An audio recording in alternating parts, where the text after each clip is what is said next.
Welcome to the Inspired Living with Autoimmunity podcast, the podcast for high achievers who want to stay sharp, focused, and full of energy despite their diagnosis.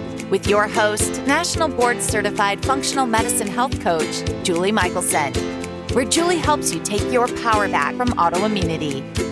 And now here's your host, Julie Michelson. Welcome back to the Inspired Living with Autoimmunity podcast. Today I'm joined by Jendza of Freedom Kitchen. Freedom Kitchen transcends time and space to offer cooking classes and education to those who value food and health. It's a place for health enthusiasts to gather. Lisa has also owned a wellness spa, co-founded a commercial kitchen and cooking school, and is a business coach and health coach. Lisa shares her healing journey with us and her message of the importance of looking inward for our answers instead of looking for solutions from an external source. Lisa, welcome to the podcast. Thank you for joining us today. Thanks, Julie. Thanks for having me here. I would love to start with sharing with our listeners, just to do something a little bit different, one thing that even people familiar with you may not know about you.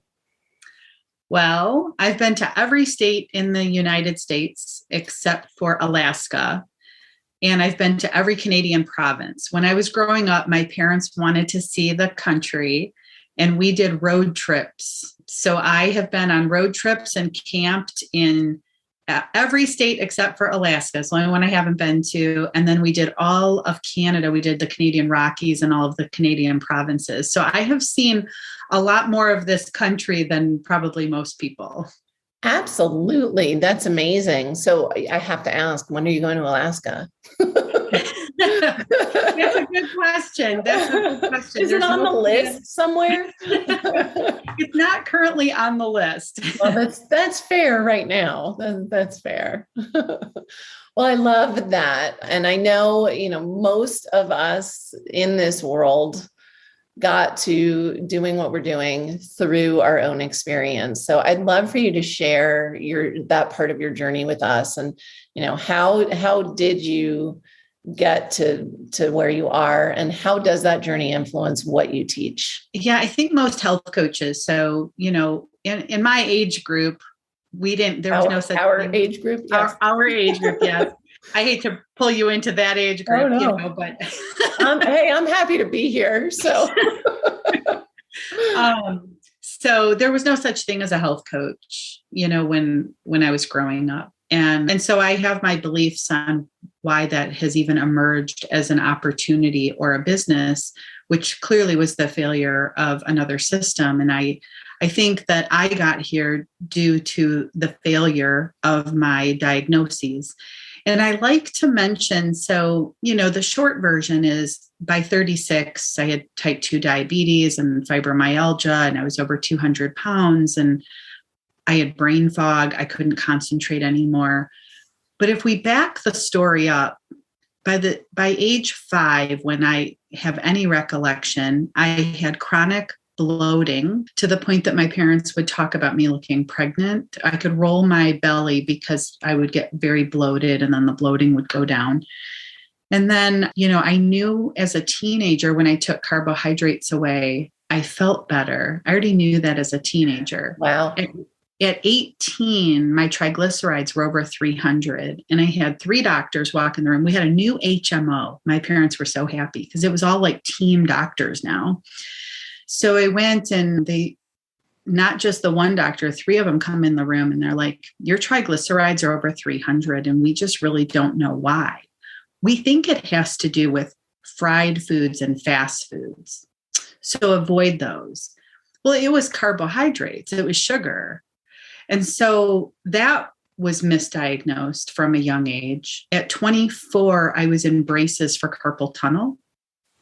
Wow. At 26, we were talking surgery for carpal tunnel, at which time my ankles were also chronically hurting every day. And the doctor told me, take Advil. I said, but my ankles hurt every day. And he said, take Advil every day. I said, you want me to take Advil every day? Wow.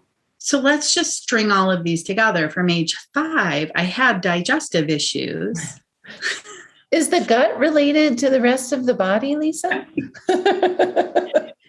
Well, I share this because people aren't always connecting the dots and they look at everything as an isolated. And we'll get into why I think we look at everything isolated, but we look at everything as an isolated event, as if my ankles aren't connected to my wrists and they aren't connected to my brain fog, and none of it's connected to the high triglycerides. So it takes a sleuth to put this together, because the medical profession treats all of those individually. Well, you have all different specialists for each body part. Yes. Organ system. Yes. Yes. So that's how I got in traditional Western medicine we're talking about. Yes. So that's how I got here, is I had to do my own research to get my health back. And there's a saying that says, we don't want to invest in our health until we lose it, and then we'll pay anything to get it back. And that's the truth. When you don't have your health, you are not productive. You lose your livelihood. It was difficult for me to function, to work, and it comes on so slowly. It's like that frog in the water, on the stove, and you turn the stove on and it just gradually gets warmer and warmer. And the frog ends up dying because it gradually, if you put a frog in a pot of boiling water, he jumps out. But if you gradually boil him, he doesn't even realize. And that's kind of what's happening. People are they have less health, less vitality than what they know they can have. But because it's all happening so gradually, and then they're spending all this time looking at each individual thing, like all the energy that was spent on even talking about carpal tunnel. The carpal tunnel wasn't the issue. It was inflammation. Right. Well, and I want to add, you don't even just lose your livelihood, which is big enough, and your ability to work, but you lose those things that you don't have the energy to be who you really are, right? So maybe you're not the mother you want to be because you can't participate the way you'd like to, or the partner or the friend or daughter, husband, whatever. So, I always say my life got smaller and smaller and smaller, and work was the most obvious. But in hindsight, it was all these layers of all these other pieces of losing ourselves. Yes. That makes me want to weep, because I think that's so true. I don't think that people realize that their life gets smaller and smaller and smaller. They don't. Well, that analogy with the frog is perfect. You don't realize it when you're in it. And the exciting thing is, don't weep, because that's what you and I are doing, is letting people know that there's another way, and you can reclaim all those parts and pieces of your life. So what was how you said, you needed to be a super sleuth, right? To figure it out. Tell me about that. Well, it's interesting. I'll probably take the audience in a little different direction than what they would expect out of a health talk. Oh, good. But if we understand the educational system, and we understand that it was created to create assembly line workers, I want everyone to stay with me on this analogy, because everything in our society now has been turned into an assembly line worker. And I was able to see this in corporate America. I was in information technology for 25 years. And when I hired in, we had to understand all of the systems. Now, I worked at a pretty unique place. I worked for EDS, and people know EDS had quite a reputation. Ross Perot, really, our commercials about building the airplane in flight, that was real, because we were doing things that were new and unique and cutting edge. And so we were literally building it as we went. But you had to understand the whole system. And I always called that point in information technology, that was the wild, wild west of technology, but it was like structured entrepreneurship, because even though you were part of a corporation, we had a lot of entrepreneurial type people who were participating. Over time, as that became corporatized, I watched, and then, EDS was sold. And then eventually when I left, it was Hewlett Packard. I watched every job function get compartmentalized. You don't need to know the whole system anymore. Right. You work on this component. You work on the routers. You work on the ATM switches. You work on the broadband network. And I thought, oh my gosh, they're turning us into assembly line workers. And it clicked for me then. So this was happening in parallel to me seeing specialists and realizing doctors are assembly line workers. It sounds fancier because they're called specialists. But in many ways, they're just an assembly line worker. They only do this piece, and then they send you to someone who does this piece, and they send you to someone who does this piece. And who's connecting them? And then I realized our whole society, everything from the DMV or the Secretary of State, and if you go to your county offices or anywhere you go anymore, everyone has been turned into an assembly line worker. I would even argue someone at a bank that used to be, cross-trained, but now they only do this function, or someone at a grocery store that used to be cross-trained and now they only do this function. And there's a reason for that, and that is to keep people perpetually confused. So this keeps us looking. It's like the coconut shells. Am I looking under this one, or am I looking under this? That game I always... Yeah. Only pick up one at a time. You shuffle them all around and you're like, is it this one? Is it this one? So it keeps us perpetually confused. And on top of that, we have been conditioned since a young age to look outside of ourselves for the answer. That's why we had to go for all those well-child checkups with the doctor when we were young, to condition us that the doctor knew best. And obviously we look to our parents, and we look to our teachers, and then we grow up and we look to our bosses, and we look to our government, and we can see where that's gotten us. Yes. There was a lot of conditioning that has us looking outside of ourselves at the same time that everyone was, we don't want to say dumbed down, but we don't have a holistic view of anything. Sure. Everyone has a specialty view. And I believe it is that education model of being assembly line workers and we waste a lot of time, I believe, chasing a symptom. I spent so much time with the carpal tunnel. It wasn't carpal tunnel. It was inflammation. And the inflammation was affecting everything else as well. So if I would have just gotten back to the root cause, but you have to look at the whole system. You have to take the environmental factors. You had to take all the facts into account. Like, I wasn't sleeping at night because I was on call 24/7. So when you got lack of sleep matters too. Not sleeping drives your inflammation. You speak my language.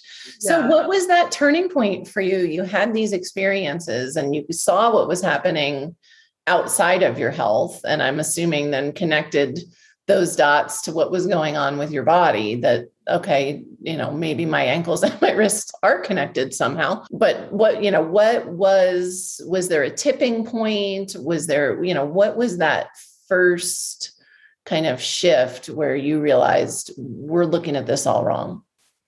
Yeah, I will say that somewhere in there, I think like an awakening experience within myself. I had been doing a lot of therapy for adoption issues. So I believe in the power of therapy, at least I don't think you got to rehash your story forever and ever, but it's helpful to get that out. So I think there were a number of things that sort of came together all at the same time. I had become friends with a chiropractor through a business networking group. I didn't understand the benefits of chiropractic. And it was only because of a business networking group that I had become friends with her. And then I started chiropractic. And then I did find a holistic doctor. What led me on my path was starting to read a lot of books, all my own research. And I thought, okay, I want someone who's holistic. I didn't know of anyone doing functional medicine at the time, but the word I was looking for was someone who was holistic. So I did find an MD who does not take insurance, because she's extremely holistic. And it's great with her. You get the best of both worlds. She's holistic, but she still has her MD. Yep. And she looked at me and said, this is all inflammation. Take away everything that's white. Say that one more time, because everybody listening to this, this is it. It's all what? What's at the root of all of it? Yep. Yes. She said, Dr. Kulik looked at me. She said, this is all inflammation. take away. And here I was, I went in with this list of, I have fibromyalgia, I'm borderline type 2 diabetic, my triglycerides are over 300. I mean, she did the blood work. She said, this is, there's a high toxicity in your body. Well, I had been a smoker of 21 years. So this is a judgment-free zone here. People come to me and they're like, well, I kind of have these bad habits. I'm like, listen, there is no bad habit you have that I haven't had. I was addicted to Diet Coke. I was I was a smoker of 21 years, addicted to coffee. Please. If you've lived on this earth, you've got some vice. So, and there's no blaming, we all do the best we can with the information we have at the time. My kids love to tease me. My oldest son has celiac. And before we knew he had celiac, he was sick a lot. Shocker. He actually never had GI symptoms. So it made it harder to figure it out. But when he was sick, I did, I would say for him, but really to him, what my mom did to me or for me when I was sick, which was saltines and ginger ale, right? When he wasn't feeling well. So here, have extra gluten because gluten's knocked you down. And it's the running joke in our family. He was 12 when he was diagnosed. So he only had a little over a decade of that. But we do what we know at the time with the best of, when none of us are making decisions, intentionally to lead ourselves down a road. And so, when you said no blame, I mean, there's no judgment, no blame. No, and the beauty is, as you know, and I know, is never too late to get that inflammation down, to figure those things out and make those changes. Yeah. That's the beautiful thing, is that it doesn't matter where you're at today. It can be reversed. And you can do better. Yes. And it is remarkable that and I showed people pictures. So I took pictures back then at 36 and 37. So I have my before and after. And it literally took me a year and a half to completely turn my life around and look like a completely different person. Yeah. People look at my picture at 36 and they're like, that doesn't even look like you. Yeah. So a lot of criticism, late into my 40s, people were like, oh, but I'm much older now, or I'm older than that. So one morning I told my husband, all right, I'm gonna put that same outfit on, take a picture.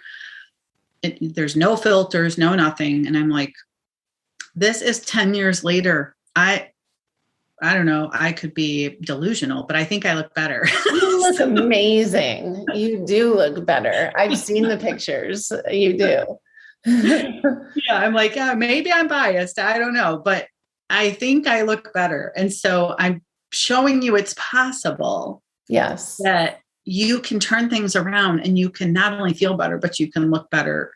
And I tell people who come into my program, it's not about the weight. The weight will come off. It's about how you feel, because the weight is just a symptom as well. But trust me, when everything starts to feel good, you're going to be so happy. You just radiate. Absolutely. Absolutely. It is remarkable. It's exciting. I used to get upset the first, few years I was coaching. If somebody was referred, often, someone will be referred by their functional medicine doctor, but for, inflammatory issues, and sometimes significant, but all they would care about was the weight, right? Like that was, and it used to really upset me in the beginning, no, don't you understand? And I would explain, when we hit it right and we address what's causing the inflammation, the weight will fall off. And now I finally am like, oh, silly me. Use it. Fine. Good. It's not going to be like you've ever, approached weight loss before, but that's fine. The funny thing is, Julie, is this is the carpal tunnel, right? So now if someone comes to me and says, I want to lose weight, or I want to get rid of my carpal tunnel, or I want my joints to stop hurting, I just say, okay, I have a single program. I don't do anything different for anybody. No. I have a diet and detox program. It is an elimination protocol. You go through this 3-month program, and then, we'll see what happens, because it's the same thing. Absolutely. It's all. Yes. Yeah. Yeah. So you touched on very briefly, but I know one of your symptoms was brain fog. And I know you have this wonderful ebook. So I want to have you introduce our listeners to this idea of from confusion to clarity. Yeah, I think in all of my years of owning my wellness spa, so when I left my day job, my corporate America job, I bought a wellness spa and started doing detoxification treatments. So I was fortunate enough to talk to 4,000 plus clients who came through my doors over those years. And the common denominator, the common theme seems to be, I'm just so confused, Lisa. I think I'm eating healthy. I don't know what healthy is. I mean, I'm doing this. I made this change. I'm just so confused. They would go on their diets. They would lose a bunch of weight. They would gain it back. They'd say, I'm just so confused. I'm just so confused. So over those years, as I was studying detoxification as well as nutrition, I would ask a lot of questions. And the confusion seems to be because the more information, we live in the information age, the more information we take in, the more confused we get. Sure. Because we've lost touch with our intuition and we have no discernment to decide if this is right for me or not. There is a place for information, for research. Sure. But then there can actually be something as too much information. Mm-hmm. And so this is where, I'm such a big proponent of having a coach and having a health coach who walks along beside you, who can help curate the information, who can help you to understand the information, and then who can help you implement so that you can discern then for yourself if this is what's right for you. Because you and I both know we can go read a book right now. We can go read the China study and say everyone needs to be vegan. There's a ton of information though that says don't read that. Yeah. Please don't. It's kind of dry. I don't know if most people are going to go read that. But there's research on both sides. And so I know early on, and even in my own life, I had to keep implementing things to see some things I knew intuitively right away, like, oh my gosh, I need to juice. I knew I needed to juice. I knew I didn't eat enough vegetables. I needed to get my blood sugar under control. And I thought, well, juicing them would be a lot easier than trying to eat all these. That was remarkable for me. I mean, just juicing cleared my brain fog and got me, on the right path. But for me, I have to implement these things. I can't just read all the books, and I have all the books. Sure. But implementing is where coaching comes in, right? Yeah. It's anybody can get their hands on the information. Now, discerning whether it's the right information for them is different depending on where they are. But, that's what I tell people all the time. I don't help you with the what. I mean, yeah, I can guide you, but it's the how. Because how you implement is going to be different than how I implement. I have clients who are men in their 60s who don't cook and live alone. And I have clients who are, young moms with big family, so it's always going to look different. It's got to be personalized. And that's where that intuition I love. My initial coach training was through a heart-centered coaching program. In my clients, it's one of the first things we do is like, okay, yes, there's a lot of information you've got in your head. Let's get you out of your head. Yes. Yeah. I think what helped me is along the way, I got my yoga teacher, and throughout my yoga teacher training, and really during those years, I was learning to get more grounded because, I'm a very heady person. I was an executive for information technology. I mean, I'm an engineer. It's left-brained. I'm a very heady person. So it really, the detox treatments that I did, mineral body wraps and sauna therapy and the things I did in my spa and then my yoga teacher training to really teach me how to get grounded. Yeah. And so that's a large part of my teaching because I can spot those people a mile away, the ones that I connect with on an intellectual level, but I can tell they are so disconnected from their body And so in their head, they're like, I'm so confused, Lisa, because I don't know. Should I be vegan? Should I be carnivore? Should I juice? Should I not? Should I do juices? Should I do smoothies? I don't know. I was told to eat whole grains. So I always say the reason that we are confused is because you're still looking outside of yourself for the answer, or you're still stuck in your head and you haven't trusted your body yet. So we have to re-engage this connection and help guide them to their intuition or their heart, but we have to get them to their gut, their heart, Yes, both, so that they can feel what's right for them early on. And I caution people, I say, oftentimes people will teach what has worked for them. right. So in the early days, it's kind of immaturity in coaching. And I did the same thing. Oh my gosh, juicing's the best thing in the world. Everyone. Well, that's not necessarily true, right? They might not need to. But then I was like, everybody needs to give up dairy. Dairy is the devil. But I have clients who can handle dairy. Some people, gravitate towards meat. Some people don't. There's no one right way. And where there's enough division in our world, where I get more frustrated, even within our community, is when things are made wrong, Right. or there's only one right way. And so I think the best thing that we can do as coaches is guide them through a process to find clarity. And that the best ideas are their ideas. Sure. So we can guide them, like, try this and this and this, and then, see how you feel. And when they determine this made me feel really good, it suddenly is their idea. It's not your idea or my idea. Yeah. It's their idea. And so I think that experiential process of working with the coach and implementing changes so that you can literally embody those changes, because the confusion is up here and the clarity is in here. She's touching her heart for those who you can't see. Oh, yes. For the audio listeners. So I know this journey has led you, it sparked this desire in you to teach kids cooking classes. Tell me a little bit about what drove that decision.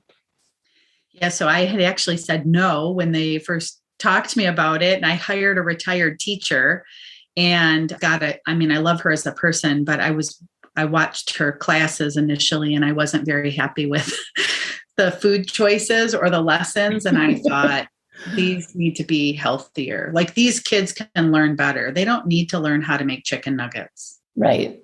They can actually learn, we can make Thai almond chicken bowls. Like, they don't need the foods that we think that they need. They're not that limited. So of course she was trying to appeal to them. She did like a mac and cheese, and she did a chicken tenders. And I was like, no, this isn't what I want to teach. That's not creating change and improvements. Yeah. And that's it. I hear that all the time from my clients who are parents, well, then I need to double cook because my kids aren't going to eat vegetables and this and that. And it is so not true. I have a client who had 4 kids living in her house at the time that she did her first elimination diet, and she didn't cook, and she was running her own business, and her husband did the cooking, but he cooked one way, and that wasn't going to work for the elimination diet. And we joke all the time and she happens to also be a friend of mine. So this was a few years ago, but I still see her and I still see her husband sometimes. And she now cooks. He'll grill a little in the summer. It's completely shifted the family dynamic. The kids no longer take, junk meals to school. She started with because she couldn't possibly double cook. The dinners, were on plan for her, but she was still sending the kids to school with stuff that they shouldn't be eating, but all the other kids are. And now her youngest, who's in elementary school, he would, oh my gosh, would you adore him? He loves to cook and he loves to show me the healthy lunch he makes with his veggies and and these are the kids that she was like, they're never going to eat this. They love it. Yep. Yeah. That's my maybe experience. not the first time, but over time they really, and I believe it's because literally our cells are happy when we're actually nourishing them. And I think kids can feel that kind of energy. They may not know, in their heads, but they're not in their heads all the time. They're in their bodies and their hearts and their guts. And so it's one of the greatest gifts, as you know, is when you change that.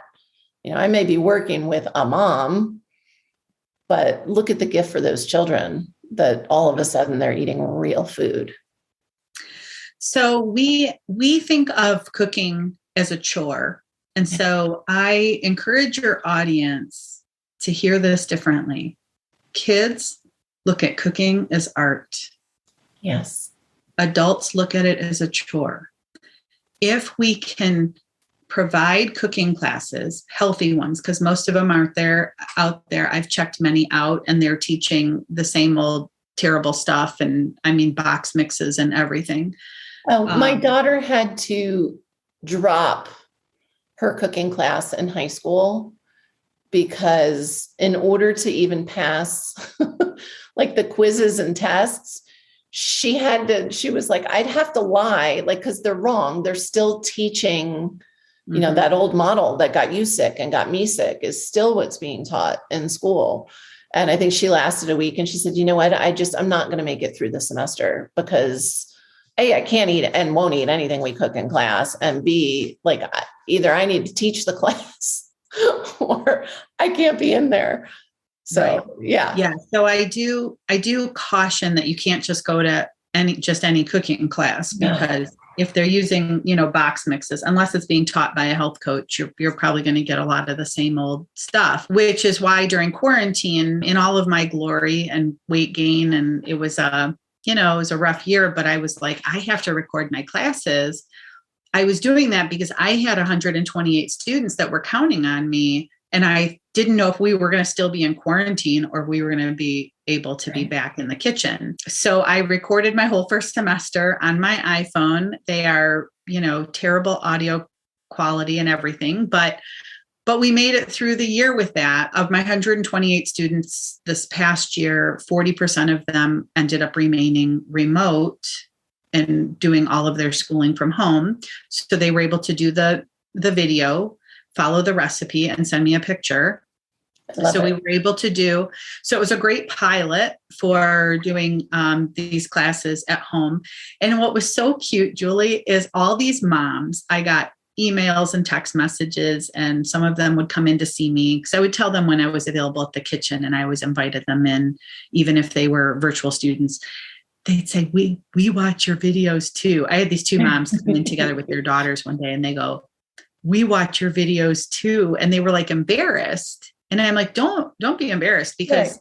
I've been teaching adults longer than kids. So everything right. in there is content for you too. I'm trying to teach the whole family, which really, as soon as I heard that from some of the moms in the very first semester, I started doing video messages. So all of my emails to the parents are video messages. And I explain to them what I'm using, where I'm getting it from, why I'm using it. And I say, please watch the videos with your child because they're learning in my kitchen, but they're living in yours. I love that. And that will create more confusion. And I don't want them to come to you and say, well, that's not how Miss Lisa does it. That's all you need. I want to make sure before we run out of time, because I know a little bit about this already. I want our listeners, though, to hear from you. Share, what is your vision for the future? Because it's big. It is a really big vision. Freedom Kitchen is about setting ourselves free from the corporate structures. There are 10 corporations that control all of our food.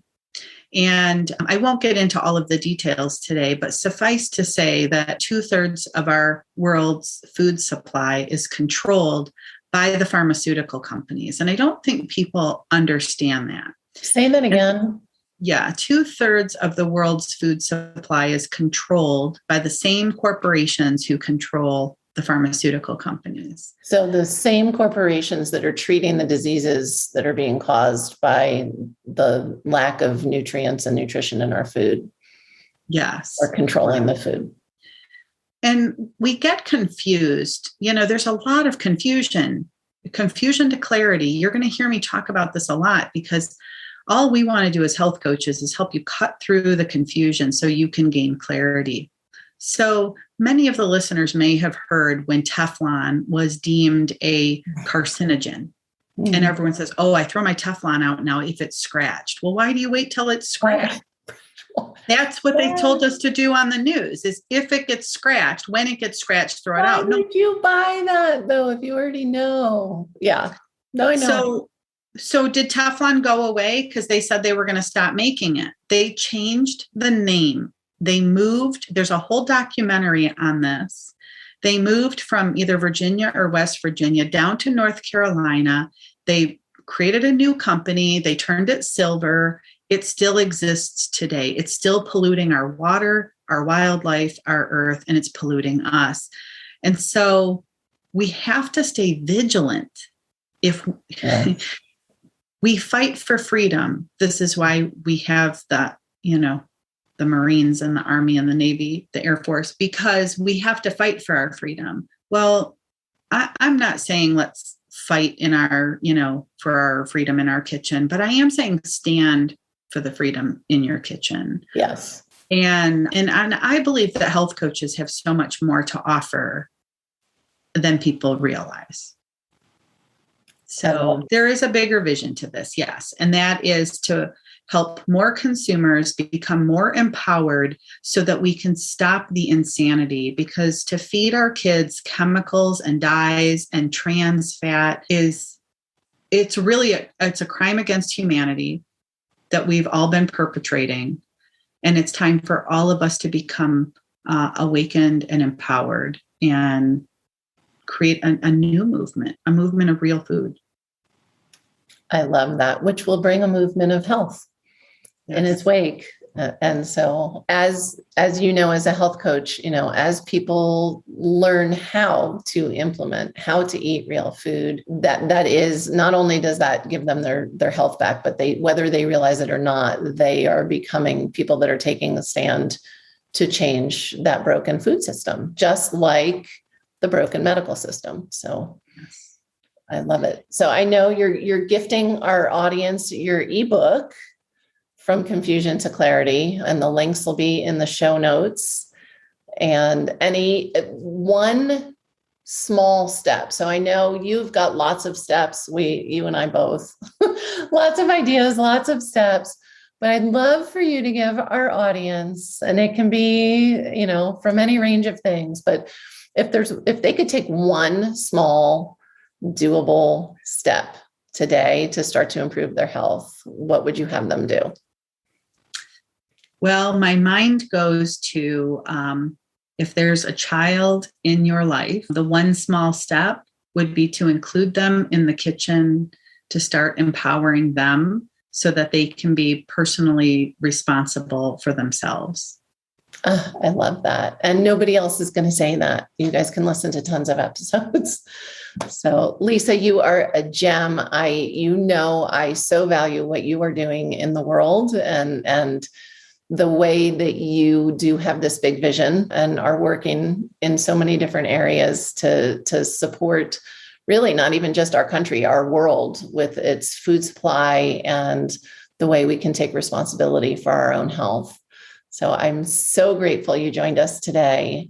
I know you gave our listeners a lot of value. Thank you so much, Julie. It was really my pleasure. Thank you for listening to Julie Michelson's Inspired Living with Autoimmunity. Did you enjoy this episode? Please like, share, and subscribe wherever you listen to podcasts. If you'd like to get a transcript of this and every other episode, just head on over to inspiredliving.show or click on the link in this episode's description. There, you can also find everything we discussed in this episode, including links and information about our guest. You can even send in your questions to be answered by Julie in a future episode. That's inspiredliving.show. Until next time, this is Julie Michelson's Inspired Living with Autoimmunity podcast, helping you take your power back.